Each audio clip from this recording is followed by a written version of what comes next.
다윗과 그의 사람들은 예루살렘을 떠나서 도피의 길들을 이렇게 쭉 걸어가고 있는 상황이었고, 압살롬은 또 많은 군사들을 이끌고 이 다윗의 뒤를 추격해서 쫓아온 것입니다. 그래서 더 이상 이렇게 피할 수 없는 그런 상황이 돼서 같은 동족 간의 큰 전쟁이 일어나게 되는데, 숫자적으로는 압살롬이 이끄는 이스라엘의 군사들이 참으로 많은 수가 될 것이고, 그리고 다윗과 그의 사람들이 숫자적으로는 굉장히 열악한 그런 상황이었습니다. 그러한 전쟁을 앞두고 다윗이 자기가 친히 그 전쟁터에 나가겠다 마음을 가다듬고서 그 전쟁터로 나가겠다고 이야기하지만, 이 다윗의 사람들이 하는 말이 왕은 나가지 말고 여기에 계시라고 이야기한 겁니다. 우리 가운데 얼마나 많은 사람들이 다 죽는다 한들 그 사람들은 만족하지 않을 것이고, 왕 한 사람의 목숨을 구하기 때문에 당신께서 전장에 나가게 되면 위험할 수 있습니다. 그러니 여기 계시라고 이렇게 이야기한 것입니다.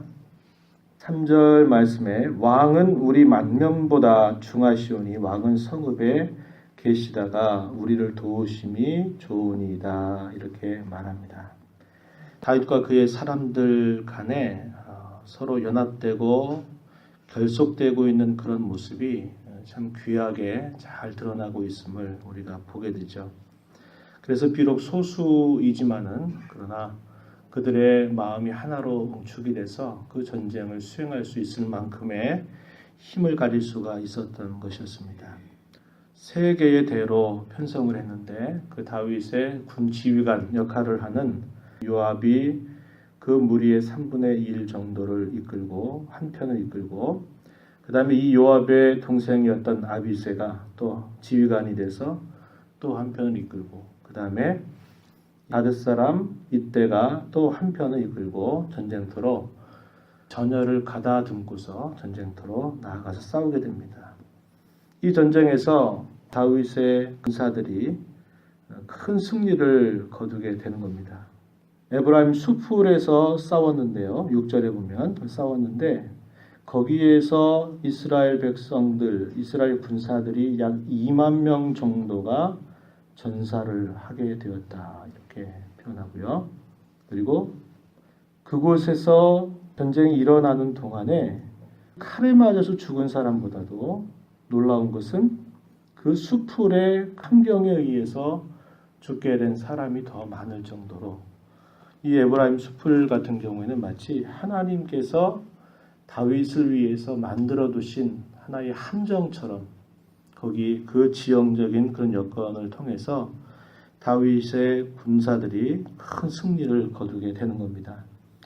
압살롬이 항상 그의 머리를 1년마다 깎을 때마다 약 2.3kg 정도의 머리를 잘라낼 정도로 굉장히 자신의 그 머리가 길었고, 그것을 자신의 어떤 존귀와 아름다움처럼 여겼던 인물이었는데, 그것이 오히려 그에게 있어서는 치명적인 문제가 돼서 그가 상수리나무 번성한 가지 아래로 이렇게 지나가고 있는 동안에 그의 머리가 그 상수리나무에 걸리게 됐어요. 걸리게 되면서 그 압살롬을 태웠던 노새는 빠져나가게 되고, 걸려있는 그 자기의 머리로 인해서 공중에 뜨게 되어버리는 그런 일이 생겨난 것입니다. 한 군사가 이것을 보고 요압에게 와서 이야기하는 겁니다. 장군님, 지금 압살롬이 지금 나무 위에 머리로 걸려있다고 이야기를 했더니, 이 요압이 뭐라고 말해요? 네가 만약에 그 압살롬을 죽였다라면 내가 은 10개와 띠 하나를 주어서 내가 너의 하는 일을 내가 취할 것이다, 이렇게 이야기하는 겁니다. 하지만 그 사람이 하는 말은 12절 이하에 보니까, 내 손에 은 1000개를 내가 받는다 할지라도 나는 왕의 아들인 이 압살롬의 목숨을 건들지 않을 것입니다, 이렇게 이야기하는 거예요. 왜냐하면 다윗이 그 전쟁에 내보내면서 이 3명의 장수들에게 제발 압살롬은 해하지 말고 좀 그를 나를 생각해서 좀 잘 대우해달라, 이렇게 부탁을 했고 그 부탁하는 내용이 백성들의 귓가에도 들렸기 때문이었습니다. 그래서 한 군사가 그 사실을 발견하고 보고하지만 요압은 왜 안 죽였냐고 오히려 그를 향해서 나무라는 태도를 가졌고 이 군사는 아닙니다. 왕이 이렇게 부탁을 했는데 어떻게 제가 그렇게 왕의 명령을 어기고 그 압살롬을 죽일 수가 있겠습니까? 라고 이렇게 대답을 했어요. 대단히 충직한 그의 모습을 우리가 읽을 수 있습니다. 요압이 그 말을 듣고 어떻게 하나요? 나는 너처럼 지체할 수 없다 라고 말하고는 손에 창을 가지고 가서 그 상수리 나무에 걸려 있는 압살롬의 심장을 찔러서 마침내 이 압살롬을 살해하게 됩니다. 그리고 요압을 호위했던 10명의 군사들이 이 압살롬을 에워싸서 처참하게 그 압살롬을 죽이게 된 것이에요. 죽이고 난 다음에 이 압살롬의 시신을 어떻게 처리하냐면 숲을 가운데 있는 구덩이에 그를 던져서 거기에다 돌을 쌓아서 그렇게 처리하게 된 겁니다. 제사장 사독의 아들이었던 아히아마스라고 하는 사람이 왕을 반대하는 그런 대적자들이 죽었다라고 하는 소식을 알리기 위해서 떠나려고 하는데 요압은 다윗의 눈치를 보게 되는 겁니다. 옛적에도 다윗의 명령을 거스리고 이렇게 한 번씩 부딪히는 그런 일들이 있었는데 명백하게 다윗이 그토록 간곡하게 당부했던 그 사실들을 무시하고서 처단을 했기 때문에 구스 사람을 보내서 다윗의 눈치를 보려고 한 것이었어요. 근데 이 아히아마스는 자기가 꼭 가서 다윗을 만나 뵙고 싶다고 이렇게 간청을 하니까 가라 그래서 구스 사람이 사실 먼저 출발을 했는데 아히아마스가 얼마나 빨리 그가 갔는지 이 아히아마스가 다윗이 있는 성읍에 먼저 도착을 해서 하나님께서 마침내 우리에게 승리를 주셨고 왕을 대적하는 모든 자들을 하나님께서 넘겨주셨습니다. 이렇게 보고를 하고 구스 사람 또한 도착을 해서 그 사실을 다윗에게 보고를 하게 됩니다. 그 소식을 들었던 다윗의 마음은 이렇게도 저렇게도 할 수 없는 그런 마음을 갖게 돼요. 한편으로는 그 승리를 기뻐하는 것이 마땅해요. 왜냐하면 그 전쟁이 얼마나 치열한 전쟁이었겠어요. 그 전쟁에 승리하지 못하게 되면 자신을 따르는 모든 군사들이 다 죽음을 당하게 됐고 그마저도 결국 죽음의 위협에 처하게 되는 그런 상황이었기 때문에 백성들을 생각하고 그의 군사들을 생각할 때는 그래서 승리하는 것을 기뻐하는 것이 마땅한데 그러나 자기가 그토록 이렇게 애절하게 위하였던 압살롬이 죽었다고 하는 소식 앞에 그는 부모로서 그 슬픔을 또 어떻게 가릴 수가 없을 만큼 아파하는 그런 다윗의 모습이 표현되어 있습니다.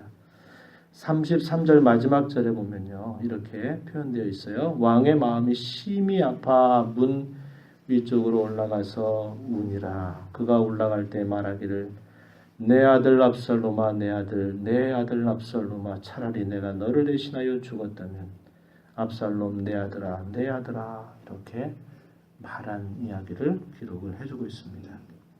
압살롬을 볼 때마다 다윗은 어떤 생각이 들었을까요?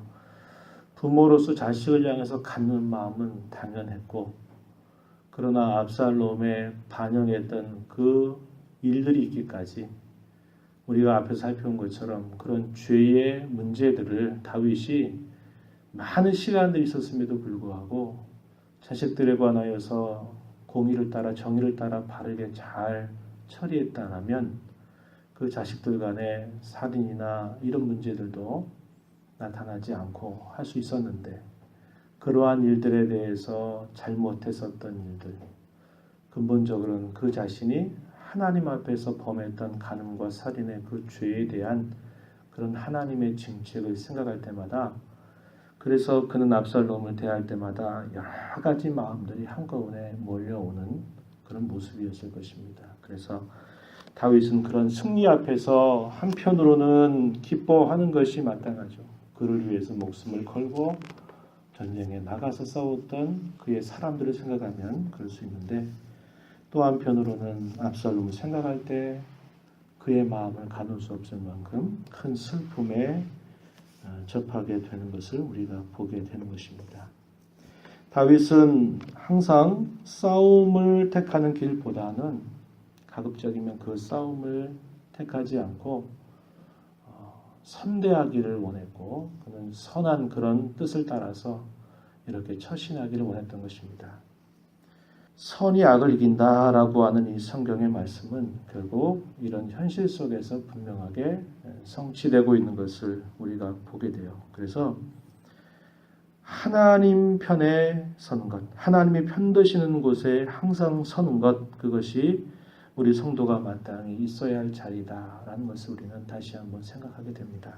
우리가 이 죄악된 세상을 살아가면서 하나님 말씀을 따라 사는 것이 참 초라해 보이고 연약해 보이고 할지라도, 그러나 하나님의 말씀을 따르는 것이 결국 하나님이 함께 하시는 자리고, 하나님께서 그 선으로 악을 이기게 하시는 그러한 자리인 줄 알고, 이 하루 또 이 한 주간을 살아가면서 말씀에 순종하는 자로 살아가기를 다짐하고 살아가는 저와 여러분이 되어야 할 것입니다.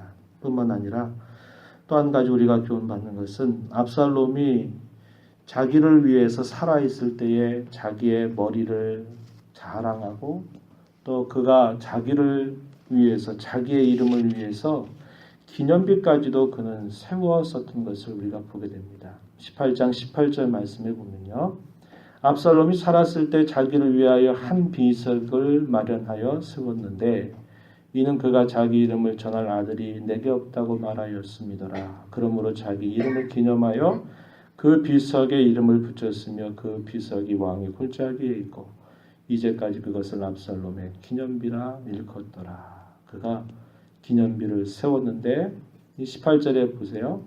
자기를 위하여, 자기 이름을 전할, 자기 이름을 기념하여, 이런 표현들이 여러 번 반복되죠. 그는 자기에 대해서 아주 칭송해주고 높여주는 말을 들을 때마다 그는 이 이성을 잊어버렸습니다. 후세가 와서 왕이여 만세, 왕이여 만세 하는 그런 태도를 봤을 때, 이 사람도 내게 왔구나 하면서 기뻐하는 그런 압살롬의 모습을 본다든지, 자기를 위해서 기념비를 세우고 자기의 머리털을 긴 것을 자랑하는 그런 압살롬은 그 자기의 자랑으로 말미암아 결국 패망에 빠져버리게 되는 그런 모습을 다한 것입니다. 교만은 패망의 선봉이다 라고 하는 그 말씀을 우리는 다시 한번 떠올리게 돼요. 하나님 앞에 겸손한 자로, 하나님을 의지하는 자로 또 살아가는 저와 여러분 모두가 되기를 진심으로 바랍니다. 하나님 아버지 감사드립니다. 이 새벽 시간에도 저희들을 주께로 인도하여 주셔서 오늘도 생명 주신 하나님, 또 이 한 주간 동안도 주의 은혜로 살게 하신 주 앞에 나왔습니다. 날마다 저희들에게 주시는 말씀을 저희가 마음에 깊이 새겨서 오늘 하루도 주신 그 말씀 품고 그 말씀에 순종하여 살아가는 삶을 힘써가도록 도와주시옵소서.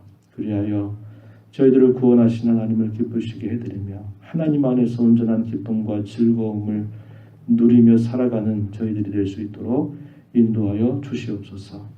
교만이 패망의 선봉이라고 하셨던 말씀, 악한 세상 가운데서도 선으로 악을 이기라고 하신 말씀을 저희 마음에 품고 세상의 자리로 나아가도록 저희들이 인도하시고 성령께서 저희들을 온전히 주장하여 주시옵소서.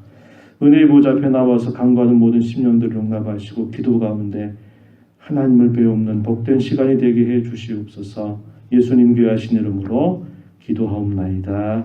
아멘.